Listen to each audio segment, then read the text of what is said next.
क्या आपने कभी सोचा है कि एक अकेला इंसान अपनी आवाज की ताकत से पूरी दुनिया को हिला सकता है? क्या आपने कभी महसूस किया है कि आपके अंदर भी एक ऐसी शक्ति सोई हुई है जो अगर जाग जाए तो आप कुछ भी हासिल कर सकते हैं? आज की ये ऑडियो बुक एक ऐसे ही इंसान की कहानी है जो सिर्फ एक सन्यासी नहीं बल्कि एक तूफान थे।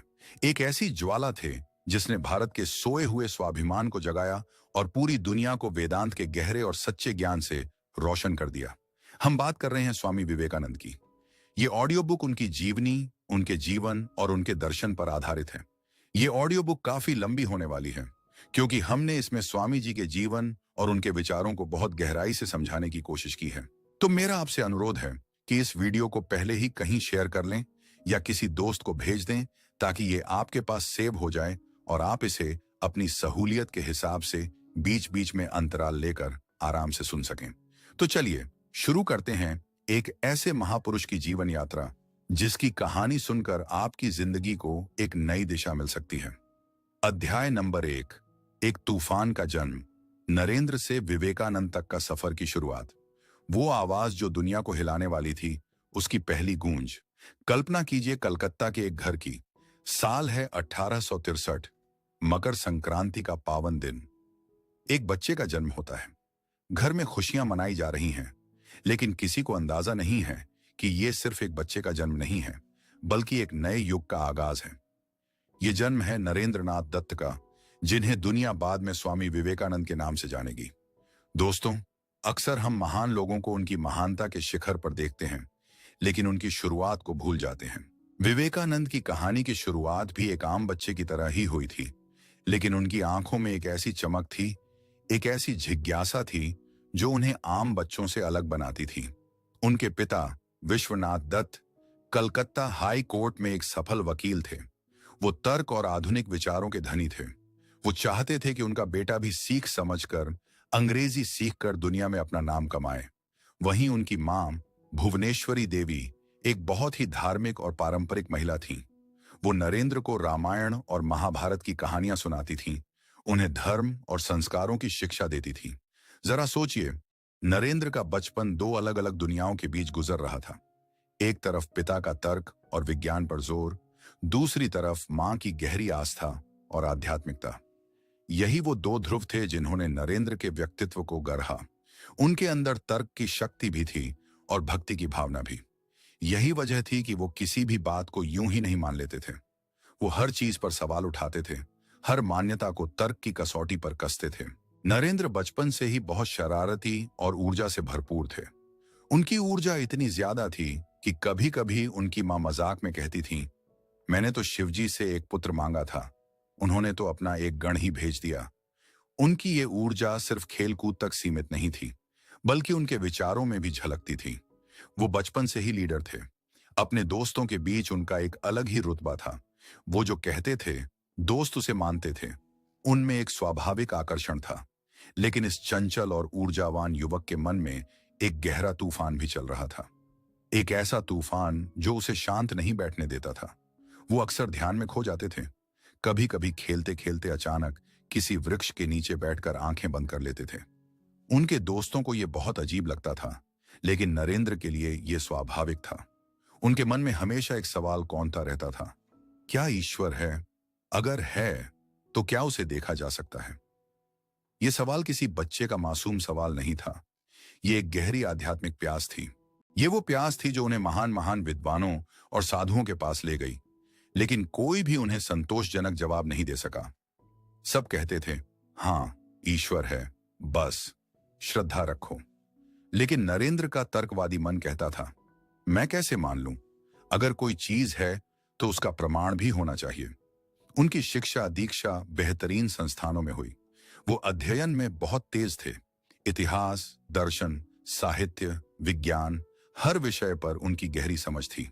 पश्चिमी दर्शन जैसे कि डेविड ह्यूम, इमैनुअल कांट और हर्बर्ट स्पेंसर के विचारों को उन्होंने गहराई से सीखा। इन दार्शनिकों के विचारों ने उनके मन में ईश्वर के अस्तित्व को लेकर और भी गहरे सवाल कायम कर दिए। एक समय ऐसा भी आया जब वो नास्तिकता की ओर झुकने लगे। उन्हें लगने लगा कि शायद ईश्वर जैसी कोई चीज है ही नहीं, ये सब बस मन का वहम है। सोचिए, वो युवक जो आगे चलकर दुनिया को ईश्वर का सबसे सरल और गहरा मार्ग बताने वाला था, वो खुद एक समय पर ईश्वर के अस्तित्व पर ही संदेह कर रहा था। ये उनके जीवन का एक बहुत ही महत्वपूर्ण अंश था।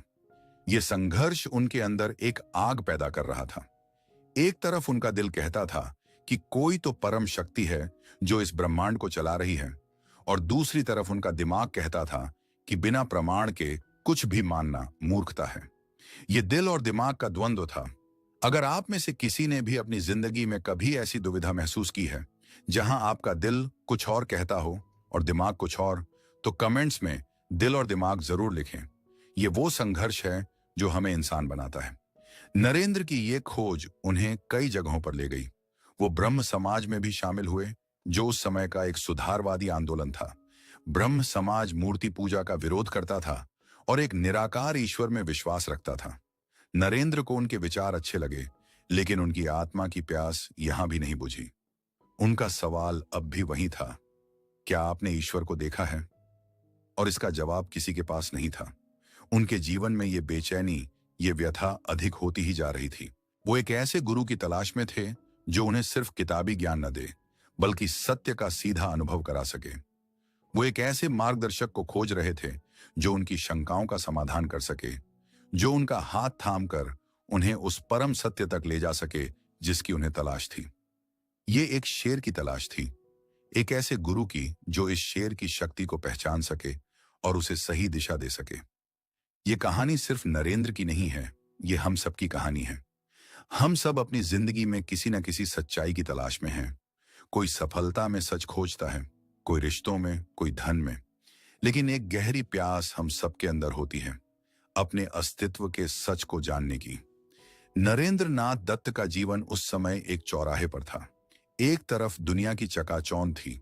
एक सफल वकील का बेटा होने के नाते उनके सामने एक सुनहरा भविष्य था। वो चाहते तो एक आरामदायक और सफल जिंदगी जी सकते थे, लेकिन दूसरी तरफ उनके अंदर की आग थी, सत्य को जानने की जिद थी। उन्होंने दूसरा रास्ता चुना, एक कठिन रास्ता, एक अनिश्चित रास्ता। ये एक ऐसा रास्ता था जिस पर चलने के लिए हिम्मत चाहिए थी। ये दिखाता है कि विवेकानंद कोई साधारण इंसान नहीं थे। उनमें दुनिया को बदलने का जज्बा जन्म से ही था। उनकी कहानी हमें सिखाती है कि महानता किसी पद या धन से नहीं आती। महानता आती है अहम सवालों से टकराने की हिम्मत से, अपने अंदर की आवाज को सुनने की हिम्मत से, और सच के लिए सब कुछ दांव पर लगा देने की हिम्मत से। नरेंद्र का बचपन और उनकी जवानी एक ऐसी नींव थी जिस पर विवेकानंद के विराट व्यक्तित्व का महल कायम होने वाला था। ये वो तैयारी थी जो प्रकृति उनसे करवा रही थी, एक खास मिशन के लिए। उनका ये शुरुआती जीवन हमें एक बहुत जरूरी बात सिखाता है। सवाल पूछने से कभी मत डरो। समाज, परिवार, धर्म जो कुछ भी आपको परोसता है, उसे आंख बंद करके स्वीकार मत करो। उसे अपने तर्क की कसौटी पर कसो, अपने अनुभव से उसे जानो। स्वामी विवेकानंद का पूरा जीवन इसी एक सिद्धांत पर आधारित था। पहले विश्वास मत करो, पहले अनुभव करो। उनकी महानता इसी में थी कि उन्होंने कभी भी अपनी जिज्ञासा को मरने नहीं दिया। वो एक तूफान थे जिसे किनारों में बंध कर रहना मंजूर नहीं था। वो तो समंदर की गहराइयों को नापना चाहते थे, लेकिन ये आग, ये प्यास उसे कहां ले जाने वाली थी? कौन था वो इंसान जो इस तूफान को सही दिशा देने वाला था? नरेंद्र की ये खोज उसे एक ऐसे इंसान के दरवाजे पर ले आई जिसने उसकी पूरी दुनिया ही बदल दी। वो कौन थे और कैसे एक मुलाकात ने एक जिज्ञासु युवक को युग प्रवर्तक बना दिया, ये जानेंगे हम अगले अध्याय में। क्या आप उस ऐतिहासिक मुलाकात के बारे में जानने के लिए तैयार हैं? अध्याय नंबर 2, गुरु की खोज। जब एक जिज्ञासु शेर को उसका गुरु मिला।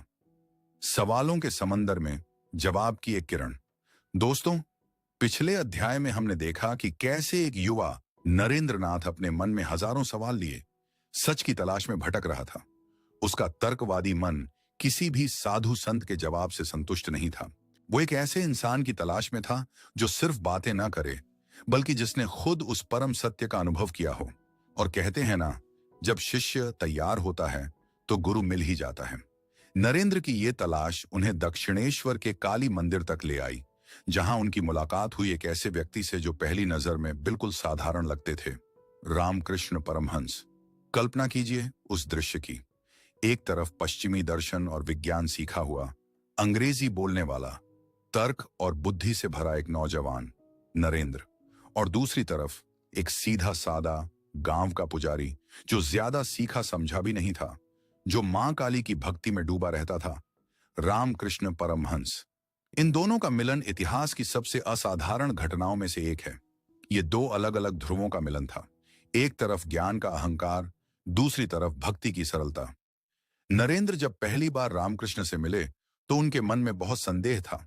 उन्होंने रामकृष्ण के बारे में सुन रखा था कि वो एक महान संत हैं जिन्हें ईश्वर के दर्शन होते हैं, लेकिन नरेंद्र को यह सब पागलपन लगता था। वो तो बस उनकी परीक्षा लेने गए थे। वो अपने दोस्तों के साथ दक्षिणेश्वर पहुंचे। रामकृष्ण एक छोटी सी खाट पर बैठे थे।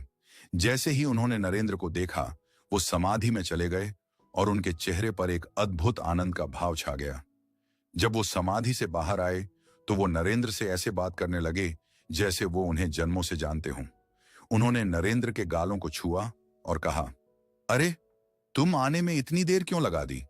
मैं कब से तुम्हारा इंतजार कर रहा था। नरेंद्र को यह सब बहुत अजीब लगा। उन्हें लगा कि ये आदमी जरूर पागल है, लेकिन फिर भी नरेंद्र ने अपना वो सवाल पूछ ही लिया जो वो सबसे पूछते थे, वो सवाल जो उनकी आत्मा को बेचैन किए हुए था। पूरी दृढ़ता और कुछ अहंकार के साथ उन्होंने पूछा, क्या आपने ईश्वर को देखा है? अब तक नरेंद्र को इस सवाल का जवाब हमेशा घुमा फिराकर ही मिला था। किसी ने कहा, ईश्वर तो भाव में है। किसी ने कहा, उसे देखने के लिए साधना करनी होती है। लेकिन रामकृष्ण का जवाब बिल्कुल सीधा और सरल था। उन्होंने नरेंद्र की आंखों में आंखें डालकर पूरी मासूमियत और सच्चाई के साथ कहा, हां, मैंने देखा है। मैं उसे ठीक वैसे ही देख रहा हूं जैसे मैं तुम्हें देख रहा हूं, बल्कि उससे भी कहीं ज्यादा स्पष्ट रूप से। और अगर तुम चाहो तो मैं तुम्हें भी दिखा सकता हूं। यह जवाब सुनकर नरेंद्र सन्न रह गए। उनके जीवन में यह पहला इंसान था जिसने इतने आत्मविश्वास और सरलता से यह बात कही थी। यहां कोई खास खास फिलोसॉफिकल बातें नहीं थीं, कोई शास्त्रों का ज्ञान नहीं था, बस एक सीधा सादा अनुभव था। नरेंद्र के तर्कवादी मन को एक जोर का झटका लगा। वो समझ नहीं पा रहे थे कि इस आदमी की बातों पर विश्वास करें या ना करें। एक तरफ उनका सीखा समझा दिमाग कह रहा था कि ये सब ढोंग है, लेकिन दूसरी तरफ रामकृष्ण की आंखों में जो सच्चाई और पवित्रता थी, उसे नरेंद्र नजरअंदाज नहीं कर पा रहे थे। उनकी आत्मा कह रही थी कि ये इंसान झूठ नहीं बोल रहा। ये मुलाकात नरेंद्र के जीवन का टर्निंग पॉइंट थी। वो रामकृष्ण से बार बार मिलने दक्षिणेश्वर जाने लगे। हर मुलाकात में वो रामकृष्ण की परीक्षा लेते, उनसे तीखे सवाल पूछते, उनके हर काम पर संदेह करते। वो ये परखना चाहते थे कि रामकृष्ण सच में कोई संत हैं या सिर्फ एक ढोंगी। एक बार उन्होंने रामकृष्ण को पैसे छूने को कहा, क्योंकि उन्होंने सुन रखा था कि सच्चे सन्यासी धन को स्पर्श नहीं करते। जैसे ही रामकृष्ण ने सिक्के को छुआ, उनका हाथ ऐसे ऐंठ गया जैसे किसी बिच्छू ने डंक मार दिया हो, और वो दर्द से व्यथित होने लगे। ये देखकर नरेंद्र हैरान रह गए। उन्हें धीरे धीरे यकीन होने लगा कि रामकृष्ण कोई साधारण इंसान नहीं है। लेकिन नरेंद्र का असली परिवर्तन तब हुआ जब रामकृष्ण ने उन्हें अपना दिव्य स्पर्श दिया। एक दिन जब नरेंद्र फिर से ईश्वर के अस्तित्व पर बहस कर रहे थे, तो रामकृष्ण ने मुस्कुराते हुए कहा, अच्छा, तू नहीं मानता? और उन्होंने अपना पैर नरेंद्र की छाती पर रख दिया। उस स्पर्श का अनुभव नरेंद्र ने बाद में बताया। उन्होंने कहा, जैसे ही गुरु ने मुझे छुआ, मुझे लगा जैसे मेरे चारों ओर की दुनिया एक शून्य में विलीन हो रही है। दीवारें, कमरा, लोग, यहां तक कि मेरा अपना शरीर भी गायब हो रहा था। मुझे लगा कि मैं मौत की ओर जा रहा हूं। मैं घबरा कर चिल्लाया, अरे, आप मेरे साथ ये क्या कर रहे हैं? मेरे तो मां बाप भी हैं। तब रामकृष्ण हंसे और उन्होंने अपना पैर हटा लिया और सब कुछ पहले जैसा सामान्य हो गया। ये नरेंद्र के जीवन का पहला आध्यात्मिक अनुभव था। ये वो अनुभव था जिसने उनके सारे तर्कों और शंकाओं को एक पल में ध्वस्त कर दिया। उन्हें समझ आ गया कि आध्यात्मिकता किताबों में नहीं, बल्कि सीधे अनुभव में है। उन्हें अपना गुरु मिल चुका था। उन्हें वो इंसान मिल गया था जो उनकी आत्मा की प्यास बुझा सकता था। दोस्तों, ये कहानी हमें सिखाती है कि सच्चा ज्ञान तर्कों से परे है। हम अपनी जिंदगी में हर चीज को बुद्धि से समझने की कोशिश करते हैं, लेकिन कुछ चीजें जैसे प्रेम, विश्वास और आध्यात्मिकता बुद्धि से नहीं, दिल से महसूस की जाती हैं। अगर आप भी मानते हैं कि जीवन में कुछ चीजें तर्क से परे होती हैं, तो कमेंट्स में अनुभव ही सत्य है लिखें। रामकृष्ण परमहंस ने नरेंद्र को कोई किताबी ज्ञान नहीं दिया। उन्होंने नरेंद्र के अहंकार को समाप्त किया। उन्होंने नरेंद्र को सिखाया कि ईश्वर को पाने के लिए सबसे पहले अपने मैं को मिटाना होता है। वो अक्सर कहते थे, जब तक मैं रूपी मटका भरा रहेगा तब तक उसमें ईश्वर रूपी जल कैसे भरेगा। उन्होंने नरेंद्र की उस ऊर्जा को, उस तूफान को एक नई दिशा दी। उन्होंने उसे सिखाया कि तुम्हारी ये ऊर्जा दुनिया को जीतने के लिए नहीं, बल्कि खुद को जीतने के लिए है, और खुद को जीतकर पूरी मानवता की सेवा करने के लिए है। रामकृष्ण एक माली की तरह थे और नरेंद्र एक जंगली फूल। रामकृष्ण ने उस फूल को सही खाद पानी देकर, उसकी सही देखभाल करके उसे एक ऐसे फूल में बदल दिया जिसकी सुगंध आज पूरी दुनिया में फैली है। यह गुरु शिष्य का रिश्ता दुनिया के सबसे पवित्र और शक्तिशाली रिश्तों में से एक है। लेकिन नरेंद्र का रूपांतरण इतना आसान नहीं था। उनके अंदर का संघर्ष अभी भी जारी था। उनका मन अभी भी पूरी तरह से समर्पण के लिए तैयार नहीं था। वो अभी भी अपने गुरु की हर बात पर सवाल उठाते थे। एक तरफ वो रामकृष्ण के प्रति गहरे प्रेम और श्रद्धा से भरे थे, और दूसरी तरफ उनका तर्कवादी मन उन्हें पीछे खींचता था। ये एक अग्निपरीक्षा थी जिसमें तपकर ही नरेंद्रनाथ दत्त का सोना विवेकानंद रूपी कुंदन में परिवर्तित होने वाला था। रामकृष्ण भी ये जानते थे।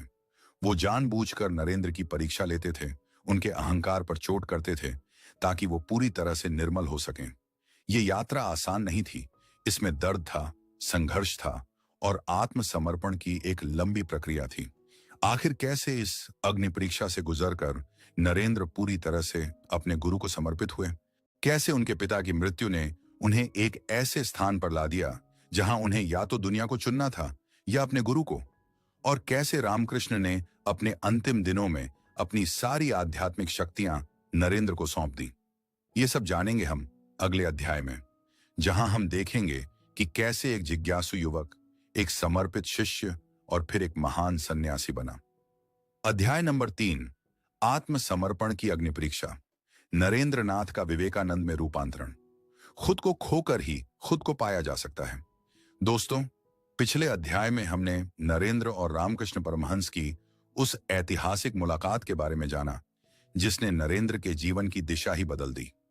उन्हें एक ऐसा गुरु मिल गया था जिसके पास उनके हर सवाल का जवाब था, लेकिन ये जवाब किताबी नहीं बल्कि अनुभवात्मक था।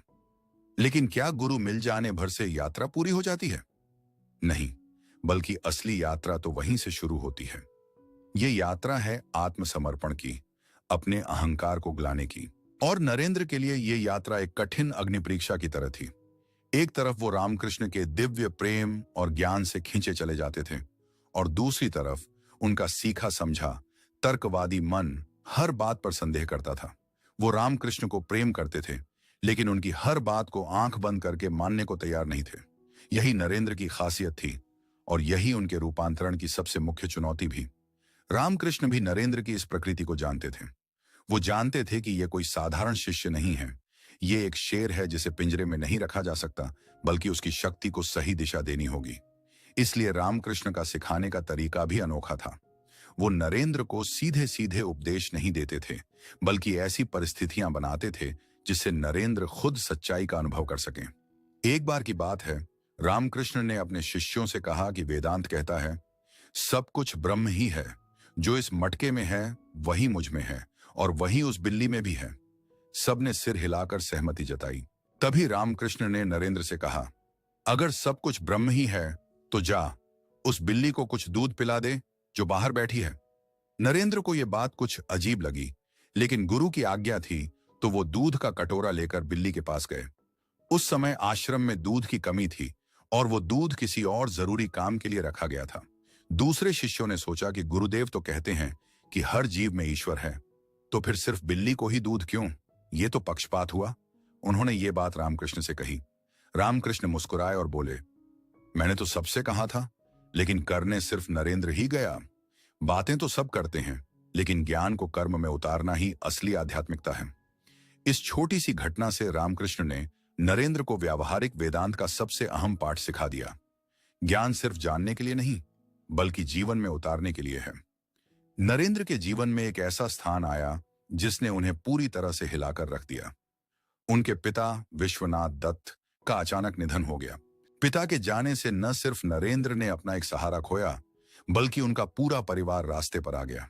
जो परिवार कल तक ऐशो आराम की जिंदगी जी रहा था, वो आज दाने दाने को मोहताज हो गया। नरेंद्र पर अपनी मां और भाई बहनों की जिम्मेदारी आ गई। वो नौकरी की तलाश में दिन रात भटकते, लेकिन उन्हें कहीं काम नहीं मिला। जिन रिश्तेदारों और दोस्तों पर उन्हें भरोसा था, सबने मुंह फेर लिया।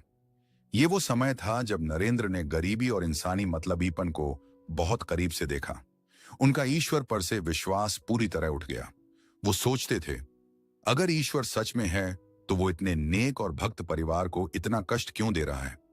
ये उनके जीवन का सबसे अंधकारमय दौर था। दोस्तों, क्या आपकी जिंदगी में भी कभी ऐसा स्थान आया है जब सब कुछ गलत हो रहा हो और ईश्वर पर से आपका विश्वास डगमगा गया हो? ये वो पल होते हैं जो हमारी आस्था की सबसे खास परीक्षा लेते हैं। इस घोर निराशा में नरेंद्र को अपने गुरु रामकृष्ण की याद आई। वो भागे भागे दक्षिणेश्वर गए और रामकृष्ण के पैरों में गिरकर रोने लगे। उन्होंने अपनी सारी व्यथा अपने गुरु को सुनाई और कहा, आप तो मां काली से सीधे बात करते हैं। आप मेरे परिवार के लिए मां से प्रार्थना क्यों नहीं करते कि वो हमारी गरीबी दूर कर दें? रामकृष्ण ने बहुत प्यार से कहा, बेटा, मैं तो मां से सिर्फ ज्ञान और वैराग्य मांगता हूं। मुझसे ये सांसारिक चीजें नहीं मांगी जाती। तू तो मां को मानता नहीं, लेकिन आज तेरी ये हालत है। तू खुद क्यों नहीं जाता मंदिर में और मां से मांगता? आज मंगलवार है, मां तेरी प्रार्थना जरूर सुनेगी। नरेंद्र के मन में एक उम्मीद जागी। वो मंदिर के अंदर गए, मां काली की मूर्ति के सामने उपस्थित हुए। उन्होंने सोचा था कि वो मां से धन दौलत, नौकरी और ऐश्वर्य मांगेंगे, लेकिन जैसे ही उन्होंने मूर्ति को देखा, उनके मुंह से सांसारिक चीजों के लिए एक शब्द भी नहीं निकला।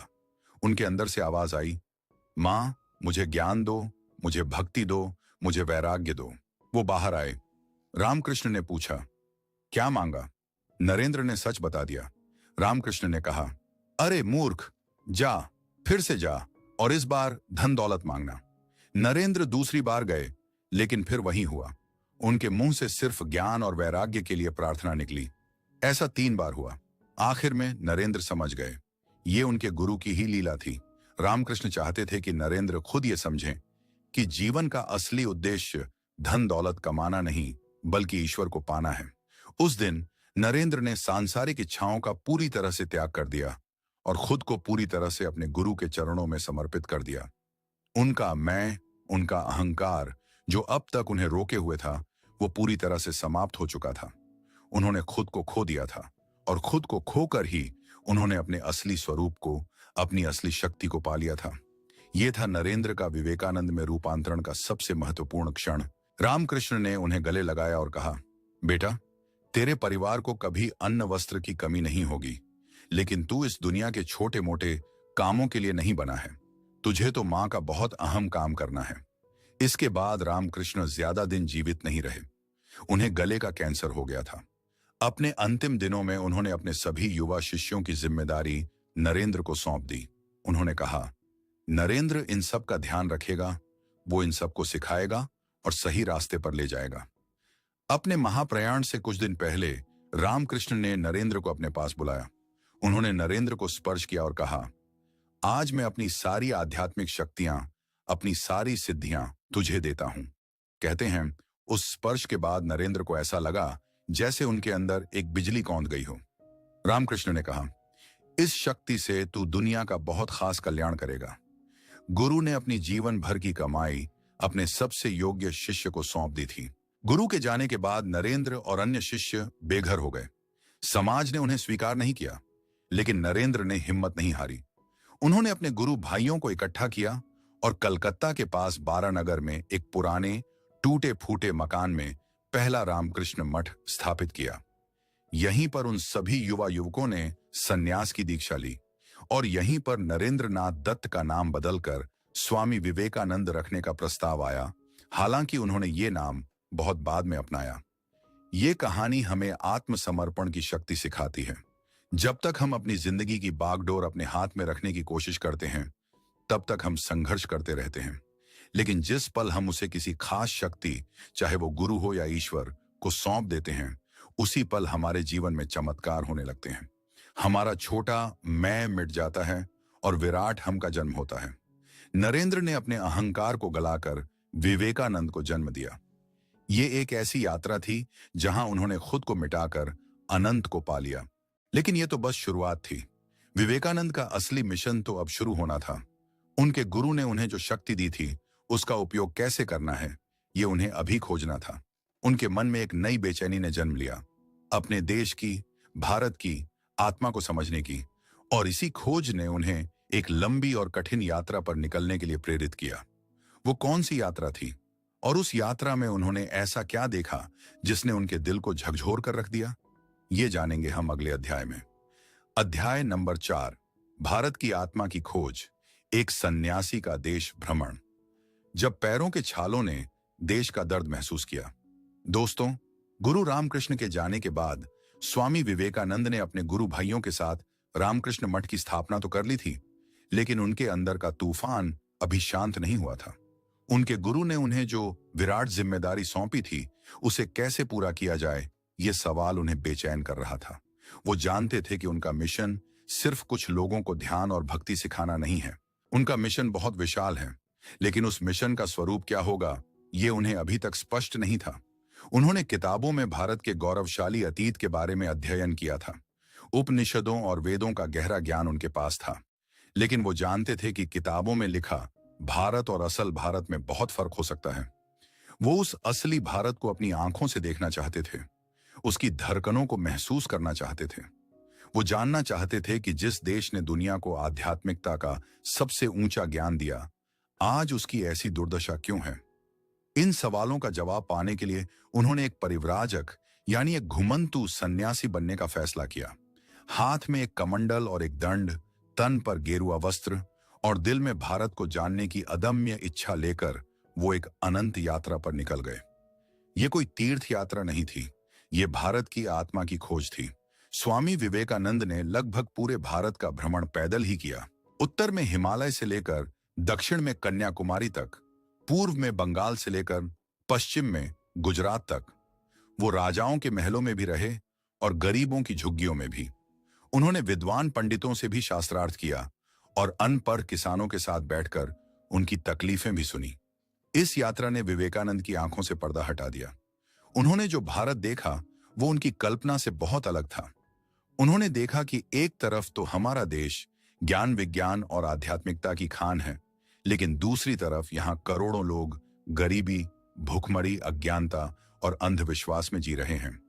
उन्होंने देखा कि जाति पाति के भेद ने समाज को कैसे खोखला कर दिया है। उन्होंने देखा कि जिन लोगों के पूर्वज महान ऋषि मुनि थे, आज वो अपनी ही शक्तियों को भूलकर, आत्मविश्वास खोकर दासों की तरह जीने को मजबूर हैं। ये सब देखकर उनका दिल रो उठा। उनके पैरों में हुए छाले उन्हें भारत माता के सीने पर हुए घावों की तरह महसूस होते थे। इस यात्रा के दौरान कई ऐसी घटनाएं हुई जिन्होंने विवेकानंद के मन पर गहरी छाप दी। एक बार वो राजस्थान में थे। वो खेतरी के महाराजा अजीत सिंह के मेहमान थे। महाराजा विवेकानंद का बहुत सम्मान करते थे।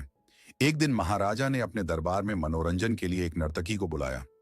जैसे ही नर्तकी ने गाना शुरू किया, विवेकानंद उठकर जाने लगे, क्योंकि एक सन्यासी के लिए नाच गाना देखना वर्जित माना जाता था। यह देखकर नर्तकी को बहुत दुख हुआ। उसने गाना बंद कर दिया और रोने लगी। उसने एक भजन गाना शुरू किया जिसके बोल थे, प्रभु मोरे अवगुण चित्त ना धरो। इस भजन में सूरदास कह रहे थे, हे प्रभु, मेरे अवगुणों को मत देखो। पारस पत्थर तो लोहे को छूकर सोना बना देता है। वो ये नहीं देखता कि लोहा पूजा घर का है या कसाई की दुकान का। गंगा नदी भी ये नहीं देखती कि उसमें नाला मिल रहा है या पवित्र जल। ये भजन सुनकर विवेकानंद वहीं रुक गए। उन्हें अपनी भूल का एहसास हुआ। उन्हें समझ आया कि वो भी तो समाज के बनाए नियमों में बंधकर उस नर्तकी के अंदर बैठी आत्मा का, उस ब्रह्म का अपमान कर रहे थे। उन्होंने उस नर्तकी से माफी मांगी और कहा, आज तुमने मेरी आंखें खोल दी। यह घटना दिखाती है कि विवेकानंद कितने खुले विचारों के थे। वो अपनी गलती मानने में कभी नहीं हिचकते थे। उन्होंने सीखा कि सच्चा वैराग्य किसी से दूर भागना नहीं, बल्कि सबके अंदर उसी एक ईश्वर को देखना है। एक और कहानी है जो उनके दिल में गरीबों के लिए जो दर्द था उसे दर्शाती है। वो घूमते घूमते एक गांव में पहुंचे। वो बहुत भूखे थे। उन्होंने एक घर का दरवाजा खटखटाया। अंदर से एक मोची बाहर आया। विवेकानंद ने उससे कुछ खाने को मांगा। मोची ने कहा, स्वामी जी, मैं तो अछूत हूं, मेरे हाथ से आप कैसे खाएंगे? विवेकानंद ने कहा, भाई, भूख जाति नहीं देखती, और जब मेरे अंदर का ईश्वर और तुम्हारे अंदर का ईश्वर एक ही है तो फिर भेद कैसा? और उन्होंने उस मोची के हाथ से दी हुई सूखी रोटी बहुत प्रेम से खाई। ये सिर्फ एक कहानी नहीं है, ये विवेकानंद के दर्शन का सार है। उनका वेदांत सिर्फ किताबों और मठों तक सीमित नहीं था। उनका वेदांत व्यावहारिक था। वो हर इंसान में, चाहे वो राजा हो या रंक, पंडित हो या मोची, उसी एक नारायण का रूप देखते थे। दोस्तों, क्या हम अपनी रोजमर्रा की जिंदगी में ऐसा कर पाते हैं? क्या हम अपने ऑफिस के चपरासी में, मार्ग पर भीख मांगते बच्चे में, या किसी दूसरी जाति या धर्म के इंसान में उसी एक ईश्वर का अंश देख पाते हैं? अगर आप आज से ये कोशिश करने का प्रण लेते हैं तो कमेंट में नर सेवा नारायण सेवा जरूर लिखें। अपनी यात्रा के अंतिम चरण में स्वामी विवेकानंद कन्याकुमारी पहुंचे, भारत का अंतिम छोर, जहां 3 समंदर, हिंद महासागर, अरब सागर और बंगाल की खाड़ी आकर मिलते हैं। वो तैरकर उस विशाल चट्टान पर पहुंचे जो आज विवेकानंद रॉक मेमोरियल के नाम से जानी जाती है। उस चट्टान पर बैठकर उन्होंने 3 दिन और 3 रात लगातार ध्यान किया। उनके सामने विशाल अनंत समंदर था और उनके पीछे पूरा भारतवर्ष, जिसे वो अभी अभी देख कर आए थे। उस गहरे ध्यान में उन्हें अपने जीवन के मिशन का साक्षात्कार हुआ। उन्हें अपने सारे सवालों के जवाब मिल गए। उन्हें समझ आया कि भारत की समस्या राजनीतिक या आर्थिक नहीं है। भारत की असली समस्या है आत्मविश्वास की कमी। भारत के लोग अपनी महान आध्यात्मिक विरासत को भूल चुके हैं। उन्हें यह स्मरण कराने की आवश्यकता है कि वो भिखारी नहीं, बल्कि ऋषियों की संतान हैं। अंदर अनंत शक्ति सोई हुई है। उन्हें समझ आया कि भारत का उत्थान सिर्फ आध्यात्मिकता से नहीं होगा। हमें 2 चीजों की जरूरत है। एक तरफ हमारे उपनिषदों का अद्वैत ज्ञान और दूसरी तरफ पश्चिम का विज्ञान और तकनीकी विकास। हमें ऐसे युवा चाहिए जिनके शरीर लोहे की तरह मजबूत हों और दिमाग में वेदांत का ज्ञान हो। उन्हें यह भी समझ आया कि भारत का यह संदेश सिर्फ भारत के लिए नहीं है, यह पूरी दुनिया के लिए है। पश्चिम भौतिकवाद की हौर में अपनी आत्मा को खोता जा रहा है और उसे भारत के आध्यात्मिक ज्ञान की जरूरत है, और भारत को पश्चिम की संगठनात्मक शक्ति और वैज्ञानिक प्रगति की जरूरत है। उस चट्टान पर बैठकर विवेकानंद ने एक संकल्प लिया। उन्होंने संकल्प लिया कि वो अपना पूरा जीवन भारत के पुनरुत्थान और मानवता की सेवा में लगा देंगे। उन्हें अपना रास्ता मिल चुका था। उन्हें पता चल गया था कि उनके गुरु ने उन्हें जो शक्ति दी है उसका उपयोग कैसे करना है। वो अब सिर्फ एक जिज्ञासु या एक सन्यासी नहीं थे, वो एक मिशन पर थे। ये यात्रा सिर्फ एक भौगोलिक यात्रा नहीं थी, ये विवेकानंद की आत्मखोज की यात्रा थी। इस यात्रा ने उन्हें वो बनाया जो वो थे। उन्होंने भारत की धूल को अपने माथे से लगाया, भारत की नदियों का पानी पिया और भारत के लोगों के दर्द को अपने दिल में बसाया। वो अब तैयार थे दुनिया के मंच पर भारत की आवाज बनकर दहाड़ने के लिए। लेकिन दुनिया तक अपनी आवाज पहुंचाने के लिए एक मंच चाहिए था, और वो मंच उन्हें मिलने वाला था हजारों मील दूर, अमेरिका के शिकागो शहर में। कैसे एक अनजान भारतीय सन्यासी जिसके पास न पैसे थे न कोई पहचान, शिकागो की विश्व धर्म संसद तक पहुंचा, और कैसे उसने वहां पहुंचकर इतिहास रच दिया। ये कहानी है संघर्ष, दृढ़ संकल्प और अटूट विश्वास की, जिसे हम जानेंगे अगले अध्याय में। अध्याय नंबर 5, शिकागो का सिंहासन। जब दुनिया ने भारत को सुना, सिर्फ 5 शब्दों ने दिलों को जीत लिया। दोस्तों, कन्याकुमारी की चट्टान पर ध्यान करने के बाद स्वामी विवेकानंद को अपने जीवन का मिशन स्पष्ट हो चुका था। उन्हें पता था कि उन्हें भारत के आध्यात्मिक संदेश को पूरी दुनिया तक पहुंचाना है। उसी समय उन्हें पता चला कि अमेरिका के शिकागो शहर में एक विश्व धर्म संसद का आयोजन होने वाला है, जहां दुनिया के सभी धर्मों के प्रतिनिधि आकर अपने अपने धर्म की अच्छाइयों के बारे में बताएंगे। विवेकानंद को लगा कि यही वो मंच है, यही वो अवसर है जिसका उन्हें इंतजार था। ये भारत के सनातन धर्म और वेदांत के दर्शन को दुनिया के सामने रखने का एक सुनहरा मौका था। उनके शिष्यों और कुछ शुभ चिंतकों, विशेषकर खेतरी के महाराजा ने उनकी यात्रा के लिए धन इकट्ठा किया, और इस तरह एक गुमनाम सा भारतीय सन्यासी स्वामी विवेकानंद भारत माता का संदेश लेकर अमेरिका के लिए रवाना हुआ। लेकिन यह सफर आसान नहीं था। जब विवेकानंद शिकागो पहुंचे तो उन्हें एक के बाद एक मुश्किलों का सामना करना हुआ। सबसे पहले तो उन्हें पता चला कि धर्म संसद में हिस्सा लेने की आखिरी तारीख निकल चुकी है और बिना किसी आधिकारिक परिचय पत्र के किसी को भी प्रतिनिधि के रूप में स्वीकार नहीं किया जा रहा है। उनके पास न तो कोई संस्था का सिफारिश पत्र था, न ही कोई पहचान। वो शिकागो के मार्गों पर अकेले और अनजान थे। उनके पास जो कुछ पैसे थे वो भी जल्द ही खत्म हो गए। सर्द रातें थीं और उनके पास रुकने का कोई ठिकाना नहीं था। एक रात तो उन्हें स्टेशन पर एक खाली मालवाहन के डिब्बे में गुजारनी हुई। सोचिए उस इंसान के बारे में जो कुछ ही दिनों में दुनिया को हिलाने वाला था। वो उस समय भूखा, थका हुआ और बिना किसी सहारे के एक अनजान देश में भटक रहा था। ये उनके दृढ़ संकल्प और ईश्वर पर अटूट विश्वास की परीक्षा थी। वो चाहते तो हार मानकर वापस आ सकते थे, लेकिन उन्होंने हिम्मत नहीं हारी। कहते हैं, जहां चाह होती है वहां राह निकल ही आती है। विवेकानंद की मुलाकात हार्वर्ड यूनिवर्सिटी के एक प्रोफेसर जॉन हेनरी राइट से हुई। प्रोफेसर राइट विवेकानंद के ज्ञान, उनकी बुद्धि और उनके व्यक्तित्व से इतने प्रभावित हुए कि उन्होंने धर्म संसद के आयोजकों को एक पत्र लिखा। उस पत्र में उन्होंने लिखा, ये एक ऐसे व्यक्ति हैं जिनका ज्ञान हम सब विश्वविद्यालयों के सारे प्रोफेसरों के कुल ज्ञान से भी ज्यादा है। इनसे परिचय पत्र मांगना वैसा ही है जैसे सूरज से पूछना कि तुम्हारे चमकने का अधिकार क्या है। प्रोफेसर राइट की इस सिफारिश पर विवेकानंद को धर्म संसद में बोलने का मौका मिल गया। वो दिन था 11 सितंबर 1893।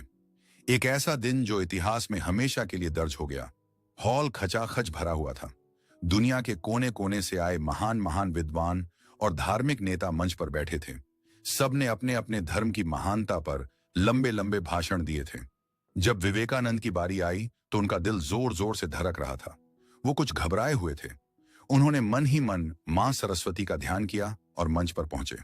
जैसे ही वो पोडियम पर उपस्थित हुए, पूरा हॉल शांत हो गया। सब उस गेरुआ वस्त्र पहने तेजस्वी आंखों वाले युवा भारतीय सन्यासी को देख रहे थे। विवेकानंद ने अपनी आंखें बंद की, एक गहरी सांस ली और फिर उन्होंने वो ऐतिहासिक शब्द कहे जिसने वहां बैठे हर इंसान का दिल जीत लिया। उन्होंने कहा, sisters and brothers of America. बस ये 5 शब्द और पूरा हॉल 2 मिनट तक तालियों की गड़गड़ाहट से गूंजता रहा। दोस्तों, जरा सोचिए, उन शब्दों में ऐसा क्या था? अब तक जितने भी वक्ता आए थे, सबने लेडीज एंड जेंटलमैन कहकर अपनी बात शुरू की थी। ये एक औपचारिक संबोधन था, लेकिन विवेकानंद ने अमेरिका के मेरे भाइयों और बहनों कहकर वहां बैठे हर एक इंसान को अपना बना लिया। उन्होंने दिलों के तार छेड़ दिए। उन्होंने बता दिया कि वो किसी एक धर्म के प्रतिनिधि बनकर नहीं आए हैं, वो तो पूरी मानवता के प्रतिनिधि बनकर आए हैं। उनका ये संबोधन उनके दर्शन का सार था। वसुधैव कुटुंबकम, यानी पूरी दुनिया एक परिवार है। अगर आपको भी ये संबोधन दिल को छू जाता है तो कमेंट्स में सिस्टर्स एंड ब्रदर्स जरूर लिखें। उस दिन विवेकानंद ने जो भाषण दिया वो बहुत लंबा नहीं था, लेकिन उस भाषण ने पश्चिमी दुनिया को हिंदू धर्म और भारतीय दर्शन को देखने का एक नया नजरिया दिया। उन्होंने दुनिया को बताया कि हिंदू धर्म सिर्फ मूर्ति पूजा या अंधविश्वास का नाम नहीं है। हिंदू धर्म सहिष्णुता और सार्वभौमिक स्वीकृति का धर्म है। उन्होंने गर्व से कहा, मैं उस धर्म का अनुयायी होने में गर्व का अनुभव करता हूं जिसने दुनिया को सहिष्णुता और सार्वभौमिक स्वीकृति दोनों की ही शिक्षा दी है। हम लोग सब धर्मों के प्रति केवल सहिष्णुता में ही विश्वास नहीं करते, वरन समस्त धर्मों को सच्चा मानकर स्वीकार करते हैं। उन्होंने आगे कहा, जैसे अलग अलग नदियां अलग अलग स्रोतों से निकलकर अंत में एक ही समुद्र में मिल जाती हैं, वैसे ही हे प्रभु, अलग अलग मनुष्य अलग अलग रास्तों से होते हुए अंत में तुझ तक ही पहुंचते हैं। ये बातें पश्चिमी दुनिया के लिए बिल्कुल नई थीं, जो अब तक यही मानती आई थी कि मोक्ष का सिर्फ एक ही रास्ता है। विवेकानंद ने उन्हें बताया कि रास्ते अलग अलग हो सकते हैं, लेकिन मंजिल एक ही है। उन्होंने कट्टरता और सांप्रदायिकता पर करारा प्रहार किया। उन्होंने कहा कि ये वो राक्षस हैं जिन्होंने इस सुंदर धरती को हिंसा से भर दिया है। उन्होंने उम्मीद जताई कि इस धर्म संसद का शंखनाद सभी तरह की कट्टरता, चाहे वो तलवार से हो या कलम से, का अंत करेगा। उनका भाषण छोटा था, लेकिन उसका प्रभाव बहुत गहरा था। अमेरिकी अखबारों ने उन्हें साइक्लोनिक हिंदू का नाम दिया। वो रातों रात एक सेलिब्रिटी बन गए। लोग उन्हें सुनने के लिए दीवाने हो गए। जहां भी वो जाते, लोगों का जनसमूह हो जाता। उन्होंने शिकागो के उस मंच से सिर्फ हिंदू धर्म का परचम नहीं लहराया, उन्होंने भारत के सोए हुए स्वाभिमान को जगाया। उन्होंने दुनिया को दिखा दिया कि भारत गरीब और अनपढ़ लोगों का देश नहीं है, बल्कि ये ज्ञान और आध्यात्मिकता का केंद्र है। शिकागो की धर्म संसद सिर्फ एक घटना नहीं थी, ये एक प्रतीक थी। ये पूर्व और पश्चिम का मिलन थी। विवेकानंद ने पश्चिम को वेदांत का अमूल्य उपहार दिया और पश्चिम से वो भारत के लिए संगठन, विज्ञान और व्यावहारिक कुशलता का ज्ञान लेकर आए। उन्होंने एक पुल का निर्माण किया, एक ऐसा पुल जिस पर चलकर आज भी दोनों संस्कृतियां एक दूसरे से बहुत कुछ सीख सकती हैं। उन्होंने दुनिया को ये नहीं कहा कि तुम्हारा धर्म गलत है और मेरा सही।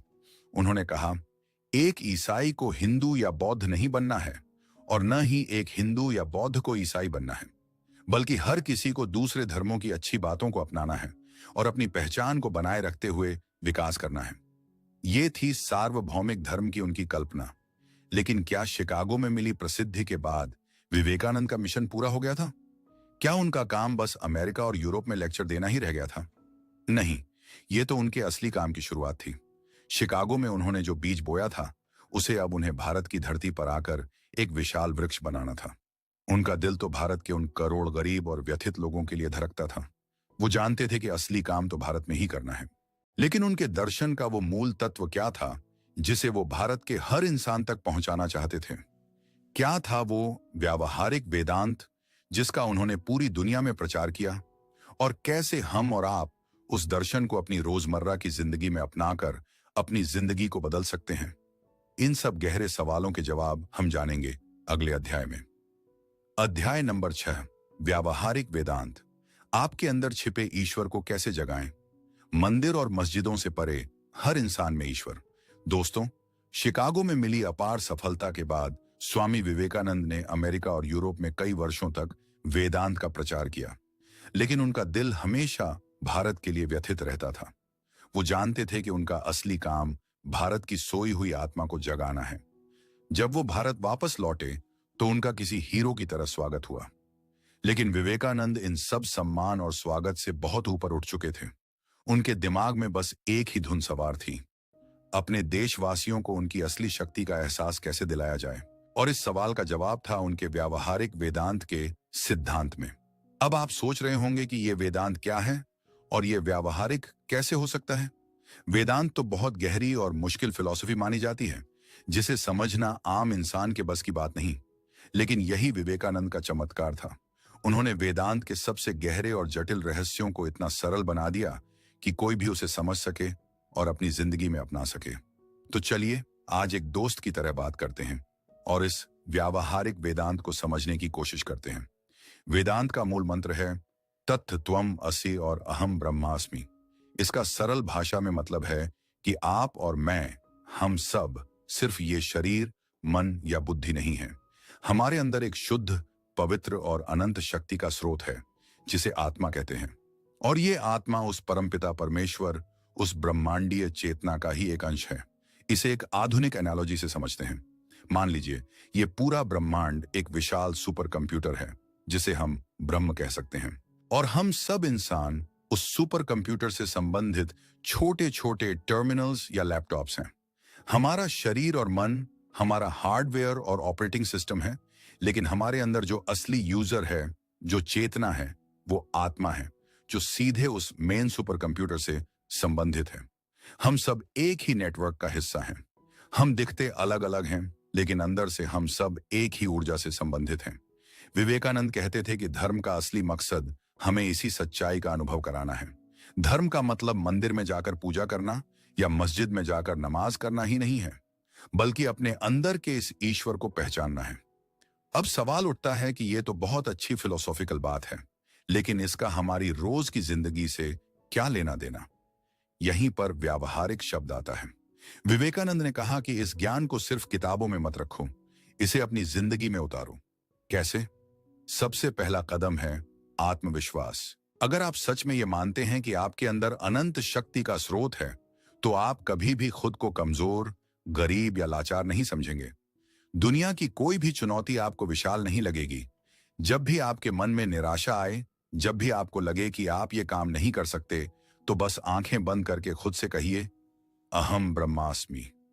मेरे अंदर अनंत शक्ति है। विवेकानंद कहते थे, किसी भी चीज से मत डरो, तुम अद्भुत काम करोगे। जिस क्षण तुम डर जाओगे, उसी क्षण तुम कुछ भी नहीं रहोगे। सोचिए, अगर हम सब इस एक विचार को अपने जीवन में उतार लें, तो क्या कोई भी लक्ष्य असंभव रह सकता है? डिप्रेशन, एंजाइटी, सेल्फ डाउट, इन सब समस्याओं का मूल ही यही है कि हम खुद को ये छोटा सा शरीर मान लेते हैं और अपनी असली शक्ति को भूल जाते हैं। अगर आप भी आज से खुद पर विश्वास करने का संकल्प लेते हैं, तो कमेंट्स में मैं अनंत हूं जरूर लिखें। व्यावहारिक वेदांत का दूसरा मुख्य सिद्धांत है हर इंसान में ईश्वर को देखना। अगर मेरे अंदर का ईश्वर और आपके अंदर का ईश्वर एक ही है, तो फिर मैं आपसे नफरत कैसे कर सकता हूं? मैं आपको धोखा कैसे दे सकता हूं? मैं आपको खुद से छोटा या अहम कैसे समझ सकता हूं? विवेकानंद ने कहा, ईश्वर को कहां खोज रहे हो? ये सब गरीब, दुखी, कमजोर लोग क्या ईश्वर नहीं हैं? पहले इनकी पूजा क्यों नहीं करते? उन्होंने दरिद्र नारायण का सिद्धांत दिया, यानी गरीब और जरूरतमंद इंसान में ही नारायण का वास है। उनकी सेवा करना ही सच्ची ईश्वर पूजा है। सोचिए, इस एक विचार में कितनी खास क्रांति छिपी है। ये विचार जाति पाति, ऊंच नीच, धर्म और नस्ल के सारे भेदभाव को मिटा देता है। जब आप अपने ऑफिस में किसी जूनियर की मदद करते हैं, तो आप सिर्फ उसकी मदद नहीं कर रहे, आप उसके अंदर बैठे ईश्वर की सेवा कर रहे हैं। जब आप किसी भूखे को खाना खिलाते हैं, तो आप साक्षात नारायण को भोग लगा रहे हैं। यह है आध्यात्मिकता को कर्म में बदलना। यह है व्यावहारिक वेदांत। विवेकानंद ने कहा कि दुनिया में दो तरह के लोग हैं, एक नास्तिक जो ईश्वर को नहीं मानता, और दूसरा आस्तिक जो ईश्वर को मानता है। लेकिन विवेकानंद ने एक तीसरी श्रेणी बताई, वो नास्तिक है जो खुद पर विश्वास नहीं करता। उन्होंने कहा कि अगर आपके अंदर 33 करोड़ देवी देवताओं में विश्वास है, लेकिन खुद पर विश्वास नहीं है, तो आपका उद्धार नहीं हो सकता। आपका सबसे पहला धर्म है खुद पर विश्वास करना, क्योंकि जब आप खुद पर विश्वास करते हैं, तभी आप अपने अंदर के उस ईश्वर पर विश्वास कर पाते हैं। इसे एक और उदाहरण से समझते हैं। मान लीजिए आपके घर में बिजली का कनेक्शन है, यानी मेन पावर ग्रिड से तार आपके घर तक आया हुआ है। लेकिन अगर आप अपने घर का मेन स्विच ही ऑन नहीं करेंगे, तो क्या बल्ब जलेगा? पंखा चलेगा? नहीं। वो मेन स्विच है आत्मविश्वास। जब तक आप उस स्विच को ऑन नहीं करेंगे, तब तक आपके अंदर की अनंत शक्ति प्रकट नहीं होगी। स्वामी विवेकानंद ने वेदांत को मठों और गुफाओं से निकालकर आम आदमी के जीवन का हिस्सा बना दिया। उन्होंने कहा कि आपको ईश्वर को खोजने के लिए घर बार त्याग कर हिमालय जाने की जरूरत नहीं है। आप एक गृहस्थ रहकर, एक छात्र रहकर, एक कर्मचारी रहकर भी ईश्वर को पा सकते हैं। कैसे? अपने हर काम को पूजा समझकर करो। अगर आप एक छात्र हैं, तो पूरी लगन से अध्ययन करो, वही आपकी पूजा है। अगर आप एक डॉक्टर हैं, तो हर मरीज को ईश्वर का रूप समझकर उसकी सेवा करो, वही आपकी पूजा है। अगर आप एक सफाई कर्मचारी हैं, तो अपने काम को इतनी ईमानदारी और लगन से करो कि जैसे आप किसी मंदिर को साफ कर रहे हो, वही आपकी पूजा है।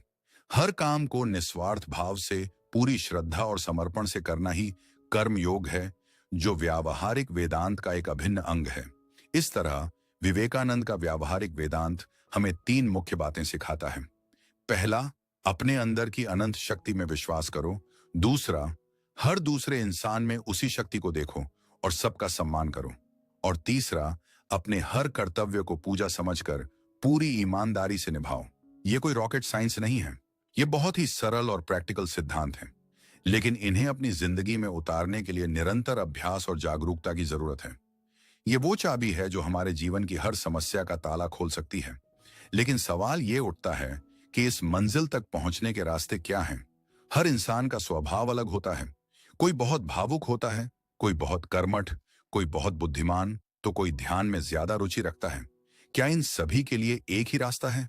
नहीं। विवेकानंद ने कहा कि सनातन धर्म हमें 4 अलग अलग रास्ते देता है, जो एक ही मंजिल तक जाते हैं। ये 4 रास्ते क्या हैं? ये हैं 4 योग: कर्म, भक्ति, ज्ञान और राजयोग। ये 4 योग क्या हैं और कैसे आप अपने स्वभाव के अनुसार अपना रास्ता चुन सकते हैं, ये हम विस्तार से जानेंगे अगले अध्याय में। अध्याय नंबर 7, 4 योग, अपनी मंजिल तक पहुंचने का आपका अपना रास्ता। काम, प्रेम, ज्ञान और ध्यान मोक्ष के 4 द्वार। दोस्तों, पिछले अध्याय में हमने स्वामी विवेकानंद के व्यावहारिक वेदांत के क्रांतिकारी विचार को समझा। हमने जाना कि हम सबके अंदर अनंत शक्ति छिपी है और हर इंसान में उसी ईश्वर का वास है। यह तो हुई मंजिल की बात। लेकिन अब सवाल उठता है कि इस मंजिल तक पहुंचने के रास्ते कौन कौन से हैं?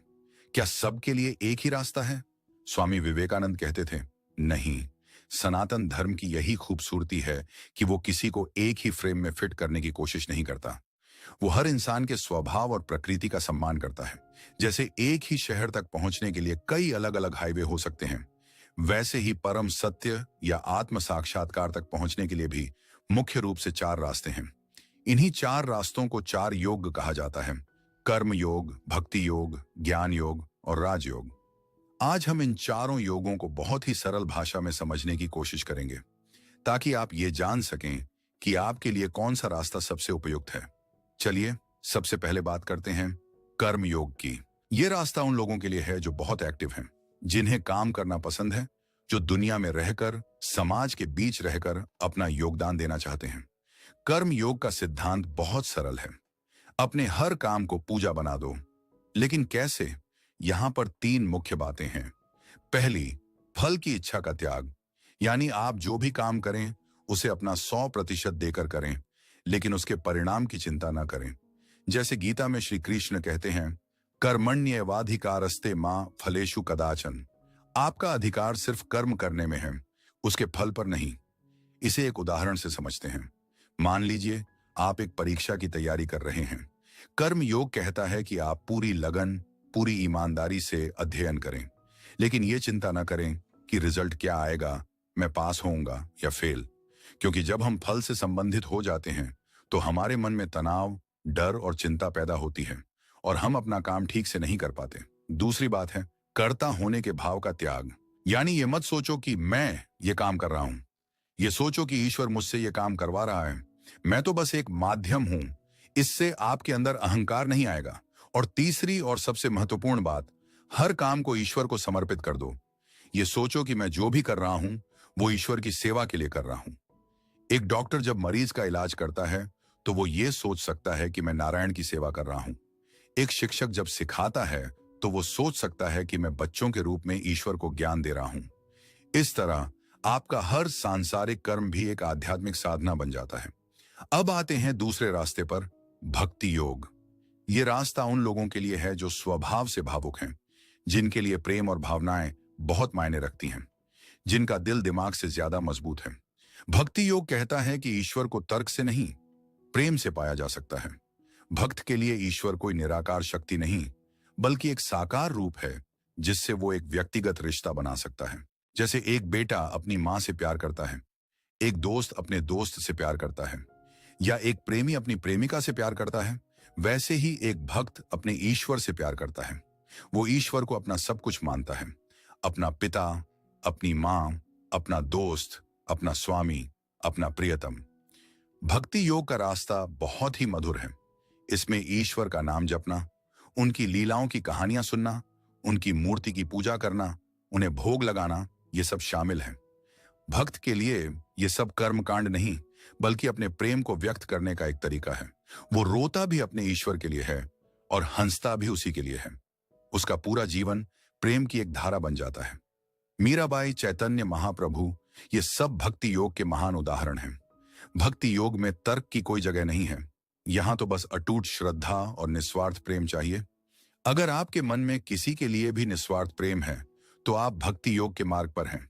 तीसरा रास्ता है ज्ञान योग। ये रास्ता उन लोगों के लिए है जो बौद्धिक हैं, जिनके मन में हमेशा क्यों और कैसे जैसे सवाल उठते हैं, जो किसी भी बात को बिना तर्क और विश्लेषण के स्वीकार नहीं कर सकते। स्वामी विवेकानंद खुद मुख्य रूप से ज्ञान योगी थे। ज्ञान योग का मार्ग है नेति नेति का मार्ग। ज्ञान योगी अपने विवेक और विश्लेषण की तलवार से हर उस चीज को काटता जाता है जो आत्मा नहीं है। वो खुद से सवाल पूछता है, मैं कौन हूं? क्या मैं ये शरीर हूं? नहीं, क्योंकि शरीर तो बदलता रहता है, मर जाता है, लेकिन मैं तो वही रहता हूं। क्या मैं ये मन हूं? नहीं, क्योंकि मन में तो हजारों विचार आते जाते रहते हैं, लेकिन मैं उन विचारों को देखने वाला हूं। क्या मैं ये बुद्धि हूं? नहीं, क्योंकि बुद्धि भी कभी सही निर्णय लेती है, कभी गलत। मैं इन सब को जानने वाला हूं।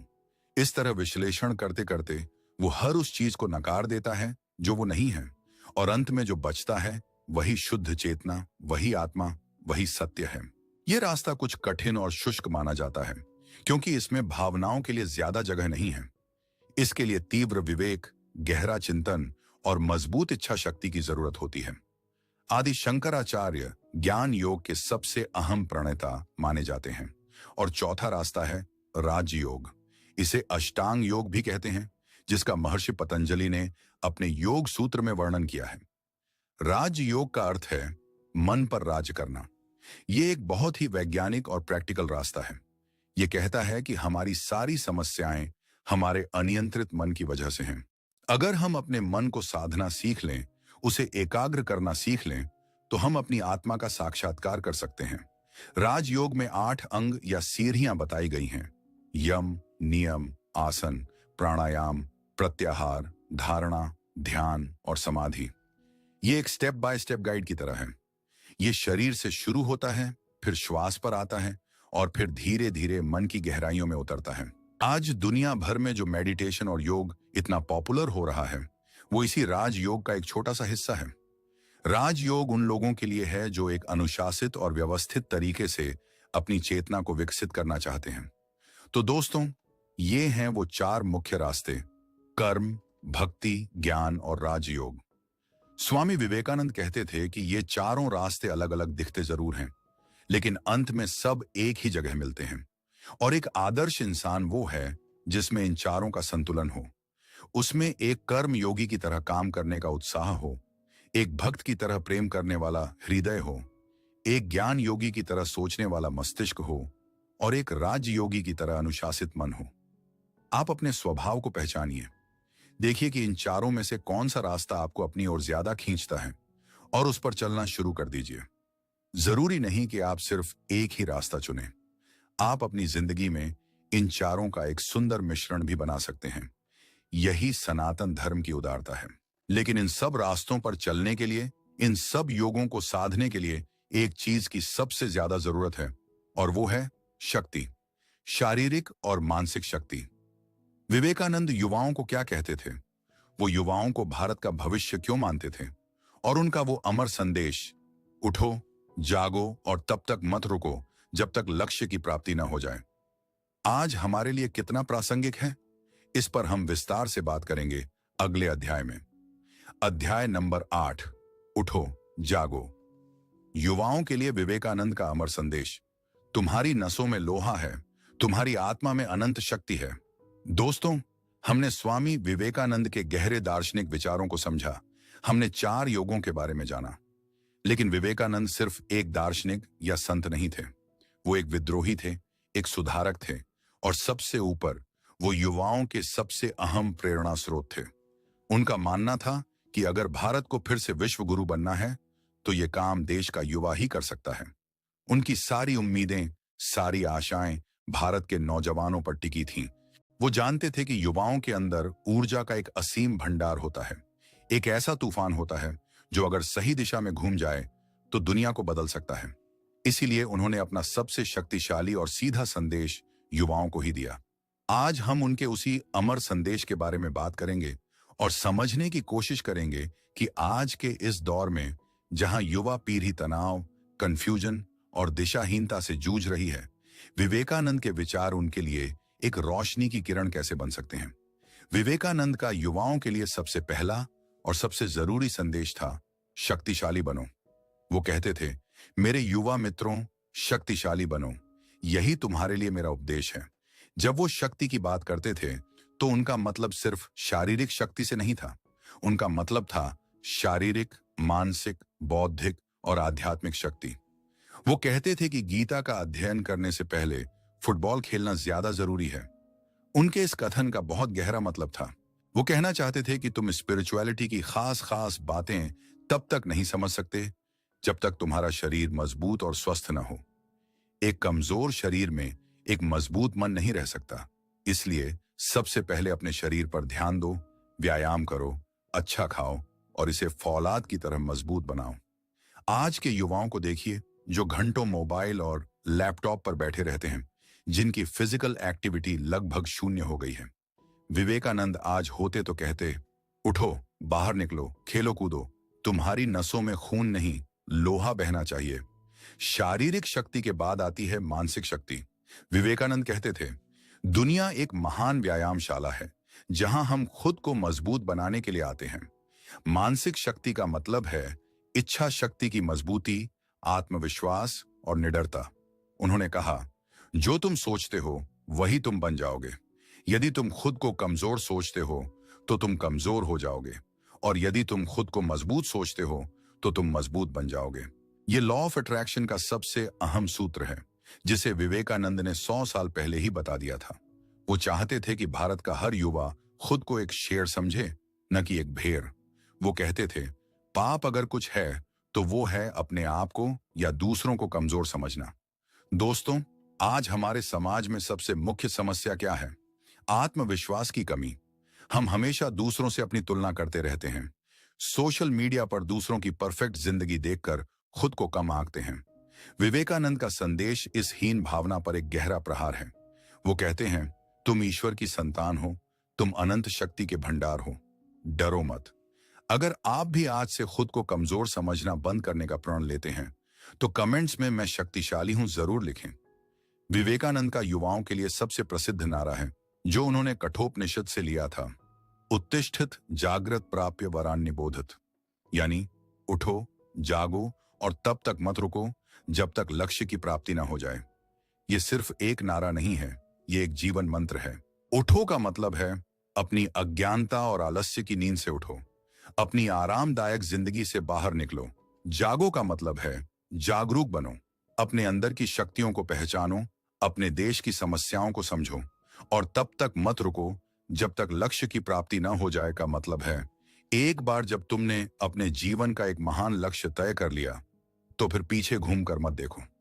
रास्ते में हजारों मुश्किलें आएंगी, लोग तुम्हारी आलोचना करेंगे, तुम 1000 बार गिरोगे, लेकिन तुम्हें रुकना नहीं है।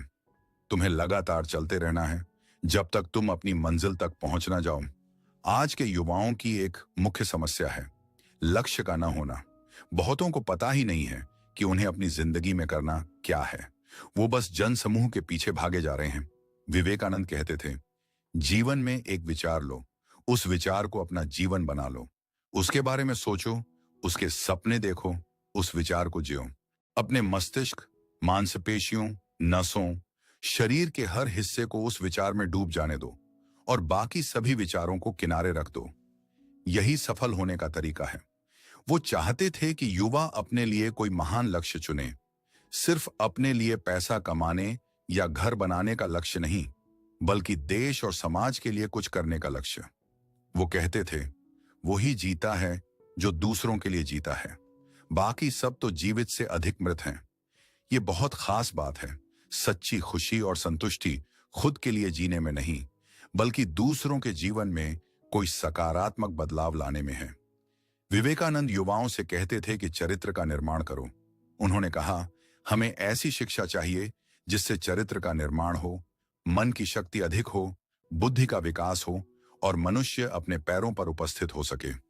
उनके लिए शिक्षा का मतलब सिर्फ डिग्री लेना या जानकारी इकट्ठा करना नहीं था। शिक्षा का असली मकसद था एक मजबूत, ईमानदार और निस्वार्थ चरित्र का निर्माण करना। वो 5 गुणों पर बहुत जोर देते थे, आत्मविश्वास, आत्मनिर्भरता, आत्मसंयम, आत्मत्याग और आत्मज्ञान। वो कहते थे कि अगर किसी युवा में ये 5 गुण आ जाएं, तो वो कुछ भी हासिल कर सकता है। वो युवाओं को सलाह देते थे कि बुरी संगत से बचो, अपने मन को हमेशा पवित्र और सकारात्मक विचारों से भरो और हर रोज कुछ समय अकेले में बैठकर आत्मचिंतन करो। स्वामी विवेकानंद का संदेश आज भी उतना ही प्रासंगिक है। शायद आज उसकी जरूरत और भी ज्यादा है।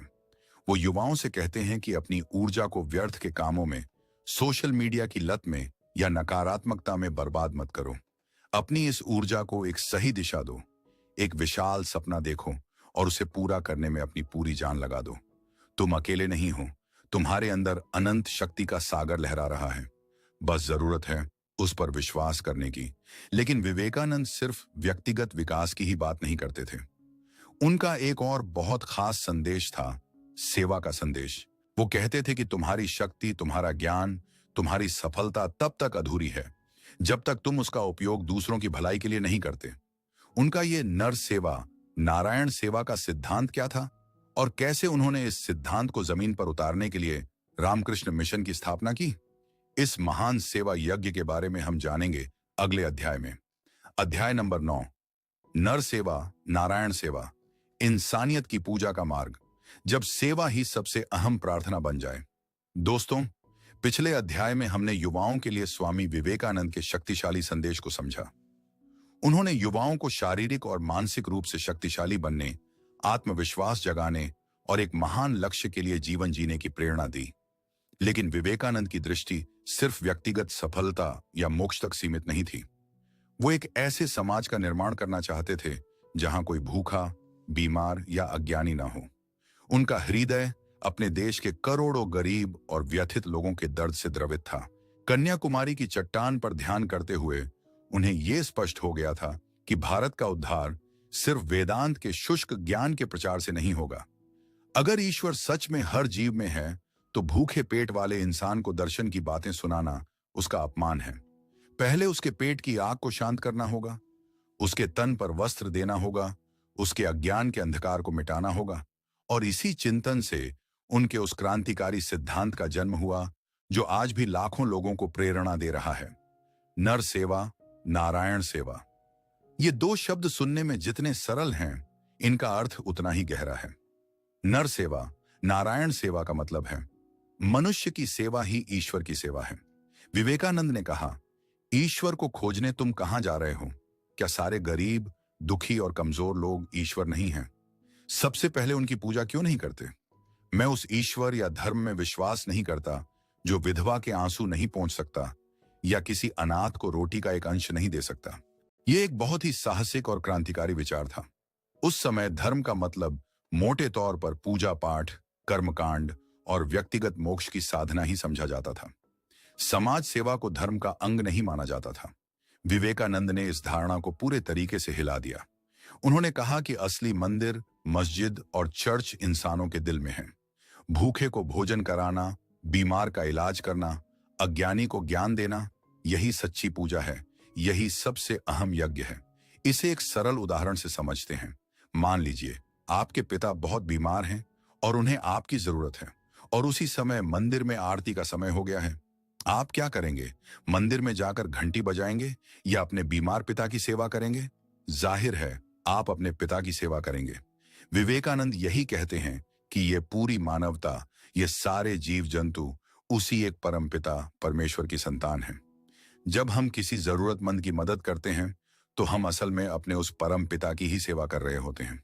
उन्होंने वेदांत के अद्वैत के सिद्धांत को, यानी सब में एक ही आत्मा है के सिद्धांत को, समाज सेवा की ठोस जमीन पर उतार दिया। उन्होंने कहा कि सिर्फ ये सोचना काफी नहीं है कि सब में ईश्वर है, बल्कि उस ईश्वर की सेवा के लिए आगे आना भी जरूरी है। ये है व्यावहारिक वेदांत का सबसे ठोस रूप। अगर आप भी इस विचार से सहमत हैं कि इंसानियत की सेवा ही सबसे अहम धर्म है, तो कमेंट्स में सेवा परमो धर्म जरूर लिखें। लेकिन विवेकानंद सिर्फ बातें करने वाले दार्शनिक नहीं थे, वो एक कर्मयोगी थे। वो अपने विचारों को एक संस्थागत और स्थायी रूप देना चाहते थे। वो एक ऐसा संगठन बनाना चाहते थे जो निरंतर निस्वार्थ भाव से मानवता की सेवा के काम में लगा रहे। और इसी उद्देश्य से 1 मई 1897 को उन्होंने कलकत्ता में रामकृष्ण मिशन की स्थापना की। उन्होंने अपने गुरु भाइयों और युवा शिष्यों को इकट्ठा किया और कहा, हमें एक ऐसे संघ की जरूरत है जो आत्मनो मोक्षार्थम जगत हिताय चाह के सिद्धांत पर काम करे। इसका अर्थ है अपने मोक्ष के लिए और जगत के कल्याण के लिए। यह रामकृष्ण मिशन का आदर्श वाक्य बना। यह एक अनूठा विचार था। यहां व्यक्तिगत मोक्ष और समाज सेवा को एक दूसरे का पूरक बना दिया गया, यानी आप दूसरों की सेवा करके ही अपना आध्यात्मिक विकास करेंगे। आपका मोक्ष समाज के कल्याण से अलग नहीं है। रामकृष्ण मिशन की स्थापना के पीछे विवेकानंद की दोहरी दृष्टि थी। पहला, ऐसे त्यागी सन्यासियों को तैयार करना और प्रशिक्षित करना जो अपना पूरा जीवन वेदांत के प्रचार और मानवता की सेवा में समर्पित कर दें। और दूसरा, आम गृहस्थ लोगों को भी सेवा के कार्यों में शामिल करना, ताकि वो भी अपने जीवन में नर सेवा, नारायण सेवा के सिद्धांत को अपना सकें। रामकृष्ण मिशन ने दो तरह के काम शुरू किए। एक, आध्यात्मिक काम जैसे वेदांत का प्रचार, सत्संग और धार्मिक साहित्य का प्रकाशन। और दूसरा, सेवा के काम जैसे स्कूल और कॉलेज खोलना, अस्पताल और डिस्पेंसरी चलाना, अकाल, बाढ़ या किसी भी प्राकृतिक आपदा के समय राहत कार्य करना, गरीबों और आदिवासियों के बीच जाकर उनके जीवन स्तर को सुधारना। विवेकानंद ने सेवा करने वालों के लिए भी कुछ नियम बनाए। उन्होंने कहा कि जब भी किसी की मदद करो तो मन में यह भाव मत लाओ कि मैं मदद कर रहा हूं या मैं कोई महान काम कर रहा हूं। यह अहंकार है। हमेशा ये भाव रखो कि मुझे इस इंसान के रूप में ईश्वर की पूजा करने का एक अवसर मिला है, एक सौभाग्य मिला है। तुम दाता नहीं हो, तुम तो बस एक पुजारी हो जो पूजा कर रहा है। वो कहते थे, धन्य हैं वो लोग जिन्हें सेवा का अवसर मिलता है। उस व्यक्ति के आभारी रहो जिसकी तुम मदद कर रहे हो, क्योंकि वो तुम्हें ईश्वर की पूजा का मौका दे रहा है। ये सोच सेवा के पूरे कॉन्सेप्ट को ही बदल देती है। ये मदद को एक बोझ या एहसान नहीं, बल्कि एक आनंदपूर्ण और पवित्र कर्तव्य बना देती है। आज रामकृष्ण मिशन पूरी दुनिया में अपनी निस्वार्थ सेवा के लिए जाना जाता है। दुनिया के किसी भी कोने में कोई आपदा आती है तो रामकृष्ण मिशन के गेरुआ वस्त्र पहने सन्यासी बिना किसी भेदभाव के सेवा के लिए पहुंच जाते हैं। उनके द्वारा चलाए जा रहे स्कूल, कॉलेज और अस्पताल लाखों लोगों के जीवन को संवार रहे हैं। ये सब उसी एक बीज का फल है जो स्वामी विवेकानंद ने 100 साल से भी पहले बोया था। उन्होंने हमें सिखाया कि आध्यात्मिकता का मतलब दुनिया से भागना नहीं है, बल्कि दुनिया में रहकर दुनिया के दुख दर्द को अपना समझकर उसे दूर करने की कोशिश करना है। सच्ची मुक्ति अकेले गुफा में बैठकर नहीं मिलती, बल्कि लाखों लोगों के आंसू पोंछने में मिलती है। स्वामी विवेकानंद का यह संदेश आज के समय में और भी ज्यादा प्रासंगिक है।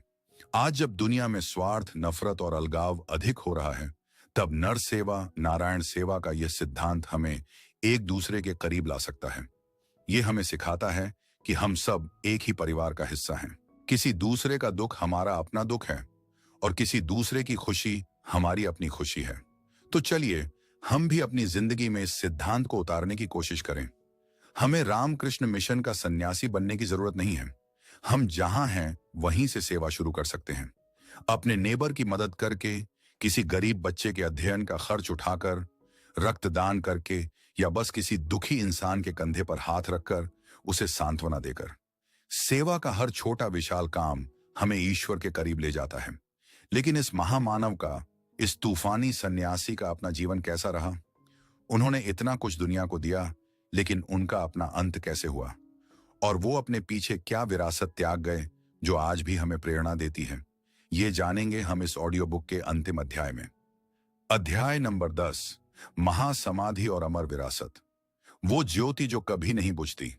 एक जीवन जो खत्म होकर भी लाखों जिंदगियों में शुरू होता है। दोस्तों, हम अपनी इस यात्रा के अंतिम चरण पर आ पहुंचे हैं।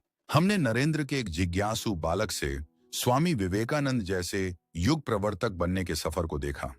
हमने उनके गुरु से मिलन, भारत भ्रमण, शिकागो की विजय और उनके व्यावहारिक वेदांत तथा सेवा के महान दर्शन को समझा। स्वामी विवेकानंद ने अपने छोटे से जीवन में इतना काम किया जितना लोग कई जन्मों में भी नहीं कर पाते। पश्चिम की अपनी दूसरी यात्रा से लौटने के बाद उनका स्वास्थ्य लगातार खराब हो रहा था। अथक परिश्रम, निरंतर यात्राओं और देश दुनिया की चिंता ने उनके शरीर को समय से पहले ही थका दिया था। उन्हें अस्थमा और डायबिटीज जैसी कई बीमारियां हो गई थीं। लेकिन शरीर की व्यथा के बावजूद उनका मन और उनकी आत्मा हमेशा की तरह ऊर्जावान और प्रज्वलित थी। वो अपने अंतिम दिनों में भी बेलूर मठ और मिशन के कामों में लगे रहे, अपने शिष्यों का मार्गदर्शन करते रहे। वो अक्सर अपने शिष्यों से कहते थे, एक और विवेकानंद चाहिए ये समझने के लिए कि इस विवेकानंद ने क्या किया है। वो जानते थे कि उन्होंने जो बीज बोया है उसे एक विशाल वृक्ष बनने में समय लगेगा। वो कहते थे, हो सकता है कि मैं इस शरीर में रहकर अपने विचारों को पूरी तरह से कार्य रूप में परिणत होते न देख पाऊं, लेकिन मैं अपने पीछे ऐसे लोग त्याग कर जाऊंगा जो मेरे काम को आगे ले जाएंगे। उन्हें अपने मिशन के भविष्य पर पूरा भरोसा था। अपने अंतिम दिनों में वो ज्यादातर समय बेलूर मठ में ही बिताते थे, जो गंगा के किनारे स्थित है और जिसे उन्होंने खुद बहुत प्यार से डिजाइन किया था। वो अक्सर गंगा के किनारे टहलते या अपने कमरे में ध्यान में लीन रहते। उनके शिष्य देखते थे कि उनका शरीर कमजोर होता जा रहा है, लेकिन उनकी आंखों में वही तेज, वही दिव्यता बनी हुई थी। वो दिन था 4 जुलाई 1902। एक सामान्य दिन की तरह ही शुरुआत हुई। स्वामी जी सुबह जल्दी उठे। उन्होंने पूजा अर्चना की और फिर कुछ घंटों के लिए ध्यान किया। उन्होंने अपने शिष्यों के साथ कुछ देर वेदों पर चर्चा की। वो उस दिन बहुत शांत और प्रसन्न दिख रहे थे। उन्होंने अपने एक शिष्य से कहा, यदि और कोई विवेकानंद होता तो वह समझता कि विवेकानंद ने क्या किया है। कालांतर में लाखों विवेकानंद होंगे। दोपहर में उन्होंने भोजन किया और फिर अपने शिष्यों को संस्कृत व्याकरण सिखाया। शाम को वो अपने कमरे में ध्यान करने चले गए और किसी को भी परेशान करने से मना कर दिया। रात के लगभग 9 बजे ध्यान की अवस्था में ही उन्होंने एक गहरी सांस ली और फिर उनका शरीर शांत हो गया। उन्होंने महासमाधि ले ली। उन्होंने अपनी इच्छा से, योग की शक्ति से अपने प्राणों का त्याग कर दिया। वो मात्र 39 साल के थे। एक तूफान जो पूरी दुनिया को हिलाकर रख गया था, वो अब शांत हो गया था। एक ध्रुव तारा जो लाखों को रास्ता दिखा रहा था, वो अस्त हो गया था। लेकिन क्या विवेकानंद सच में चले गए? नहीं, शरीर चला गया, लेकिन उनके विचार, उनकी ऊर्जा, उनकी चेतना आज भी हमारे बीच मौजूद है। वो अपने पीछे एक ऐसी अमर विरासत त्याग गए हैं जो लोगों को प्रेरणा देती रहेगी। उनकी सबसे खास विरासत है आत्मविश्वास का संदेश। उन्होंने एक पराजित और आत्मविश्वास खो चुकी कौम को यह याद दिलाया कि तुम महान हो, तुम ऋषियों की संतान हो, तुम्हारे अंदर अनंत शक्ति है। उन्होंने हमें सिखाया कि अपनी समस्याओं के लिए दूसरों को दोष देना बंद करो और अपनी जिंदगी की जिम्मेदारी खुद लो। अगर आज भारत का युवा दुनिया के किसी भी कोने में सिर उठाकर जी सकता है, तो इसका बहुत अहम श्रेय स्वामी विवेकानंद को जाता है। उनकी दूसरी खास विरासत है व्यावहारिक वेदांत। उन्होंने आध्यात्मिकता को पूजा पाठ और कर्मकांडों के जाल से निकालकर आम आदमी के जीवन का हिस्सा बना दिया। उन्होंने हमें सिखाया कि ईश्वर को खोजने के लिए कहीं जाने की जरूरत नहीं है। वो हमारे अंदर और हमारे चारों ओर मौजूद हर जीव में है। सेवा ही सबसे खास पूजा है। ये विचार आज भी रामकृष्ण मिशन के रूप में लाखों लोगों के जीवन में सकारात्मक बदलाव ला रहा है। उनकी तीसरी खास विरासत है पूर्व और पश्चिम के बीच सेतु। उन्होंने पश्चिम को भारत के आध्यात्मिक ज्ञान का महत्व समझाया और भारत को पश्चिम की वैज्ञानिक प्रगति और संगठन शक्ति को अपनाने की प्रेरणा दी। उन्होंने दुनिया को सहिष्णुता और सार्वभौमिक स्वीकृति का पाठ सिखाया, जो आज की इस विभाजित दुनिया में सबसे ज्यादा जरूरी है। स्वामी विवेकानंद सिर्फ एक व्यक्ति नहीं, एक विचार है। एक ऐसा विचार जो हमें कमजोर से मजबूत बनाता है। एक ऐसा विचार जो हमें स्वार्थ से सेवा की ओर ले जाता है। एक ऐसा विचार जो हमें नफरत से प्रेम की ओर ले जाता है। उनका जीवन एक जलते हुए दीपक की तरह था, जिसने खुद जलकर लाखों बुझे हुए दियों को रोशन कर दिया। उनका जीवन हमें सिखाता है कि जीवन की लंबाई महत्वपूर्ण नहीं है, जीवन की गहराई महत्वपूर्ण है। आप कितने साल जिए ये मायने नहीं रखता, आप कैसे जिए ये मायने रखता है। उन्होंने 39 साल की छोटी सी उम्र में वो कर दिखाया जो अमर है, जो शाश्वत है। तो दोस्तों, जब भी आप जीवन में निराश हों, जब भी आपको लगे कि आप अकेले हैं और आपके सामने अंधेरा है, तो स्वामी विवेकानंद को याद कर लेना। उनकी तस्वीर को नहीं, उनके विचारों को, उनकी उस दहाड़ती हुई आवाज को याद करना जो कह रही है, उठो, जागो और तब तक मत रुको जब तक लक्ष्य की प्राप्ति न हो जाए। तुम अनंत हो, तुम शक्तिशाली हो, डरो मत। ये शब्द आपके अंदर एक नई ऊर्जा, एक नया आत्मविश्वास भर देंगे। विवेकानंद की कहानी यहां खत्म नहीं होती। उनकी कहानी तो हर उस युवा के जीवन में शुरू होती है जो उनके दिखाए रास्ते पर चलने का संकल्प लेता है। सवाल ये नहीं है कि विवेकानंद ने क्या किया, असली सवाल ये है कि हम और आप उनके जीवन से प्रेरणा लेकर क्या करने वाले हैं। क्या हम अपनी शक्तियों को पहचान कर एक महान लक्ष्य के लिए जीने को तैयार हैं? इस सवाल का जवाब आपको अपने अंदर खोजना होगा। तो दोस्तों, ये थी स्वामी विवेकानंद के जीवन, उनके दर्शन और उनकी अमर विरासत की कहानी। ये सिर्फ एक जीवनी नहीं, बल्कि एक प्रेरणा का महासागर है, जिसमें से हर कोई अपने लिए ज्ञान और शक्ति के मोती निकाल सकता है। हमने उनकी कहानी के जरिए कुछ मुख्य बातें सीखी। पहली, खुद पर विश्वास करो, क्योंकि तुम्हारे अंदर अनंत शक्ति का स्रोत है। दूसरी, अपने जीवन का एक महान लक्ष्य बनाओ और उसे पाने के लिए अपना सब कुछ लगा दो। तीसरी, हर इंसान में ईश्वर को देखो और निस्वार्थ भाव से मानवता की सेवा करो, क्योंकि सेवा ही सच्ची पूजा है। और चौथी, किसी भी चीज से डरो मत, निडर बनो और हर चुनौती का सामना एक शेर की तरह करो। इस ऑडियो बुक को सुनने के लिए आपका बहुत बहुत धन्यवाद। मुझे उम्मीद है कि स्वामी विवेकानंद की इस कहानी ने आपके दिल को छुआ होगा और आपको अपनी जिंदगी को एक नए नजरिए से देखने की प्रेरणा दी होगी। अगर आपको ये ऑडियो बुक अच्छी लगी हो तो कृपया इस वीडियो को लाइक करें ताकि ये और लोगों तक भी पहुंच सके। और सबसे जरूरी बात, आपने इस पूरी ऑडियो बुक से जो सबसे खास बात सीखी, आपकी सबसे खास लर्निंग क्या थी, वो नीचे कमेंट्स में हमारे साथ जरूर शेयर करें। हमें आपके विचार जानकर बहुत अच्छा लगेगा। अगर आप भविष्य में भी ऐसी ही प्रेरणादायक और जीवन को बदलने वाली ऑडियो बुक्स सुनना चाहते हैं, तो हमारे चैनल ऑडियो बुक सुनना चाहते हैं, तो हमारे चैनल ऑडियो बुक लेजेंड्स को सब्सक्राइब करना ना भूलें और उस बेल आइकॉन को भी दबा दें ताकि जब भी हम कोई नई ऑडियो बुक अपलोड करें तो आपको सबसे पहले पता चल जाए। इस ऑडियो बुक को अपने दोस्तों और परिवार के साथ भी शेयर करें। क्या पता आपकी एक शेयर किसी की जिंदगी बदल दे। एक बार फिर अपना कीमती समय देने के लिए आपका बहुत बहुत धन्यवाद। मिलते हैं अगली ऑडियो बुक में। तब तक उठो, जागो और अपने लक्ष्य की ओर आगे जाते